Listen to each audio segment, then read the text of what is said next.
আজকে আমরা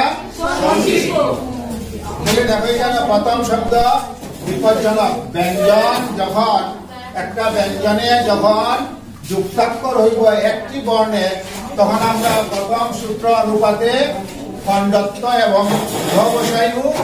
যুক্তাক্ষরের প্রথম যে শব্দ আছে সেটা লিখি। তাহলে বর্গীর জ বর্গীর জয় জয় প্রথমে কি আছে? বিপ। আমরা বিপ লেখছি, বিপের সঙ্গে দ বইব না খণ্ডত্ব বইব? তাহলে বিপজ্জনক। উজ্জ্বল উ পাইলাম, উর পরে যেটা বইব উজ্জ্বল। উচ্চারণে আমরা কি পাইলাম? উ প্রসৌ পরে খণ্ডত্ব, এরপরে কি রইল? একটা রইল চারণ। বুঝে গেছে সহজভাবে? উল্লেখ তাহলে রসৌ আর খণ্ডত্ব আইব। তারপরে একটা লর পরিবর্তিত খণ্ডত্ব আইছে, একটা লর হইছে লয় থাকলে আর ফলে উল্লেখ। শরৎচন্দ্র শরৎ যুগ চন্দ্র সজ্জন সৎ যোগ।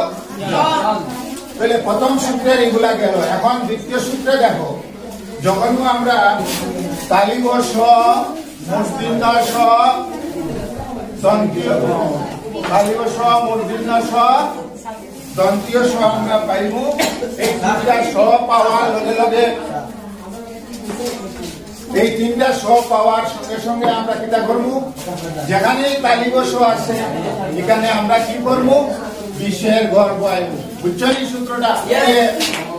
যুক্তাক্ষরের পূর্বে কি আছে?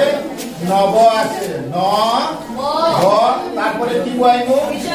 বিশের ঘর। তাহলে তালিব স্বর বদলা বিশের ঘর রইল, এরপরে কিটা রইল? স আর র স। তাহলে বহিষ্কার কিভাবে হইব? বহি মূর্ধন্য স আছে, বিশের ঘর যোগ কার।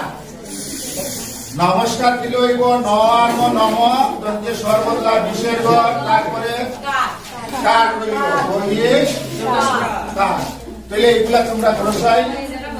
এটা দিতে হইব নি যোগ মূর্ধন্য স গেছে গিয়া প্রাণ, নিষ্প্রাণ।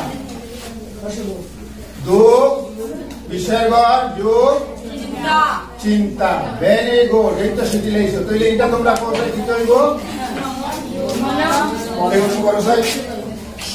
তাড়াতাড়ি।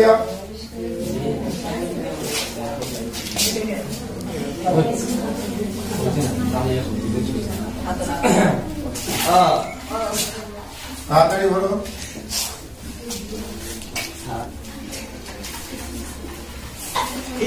এটা লেখছে মনোযোগ তত্ত্ব, মনস্তত্ত্ব।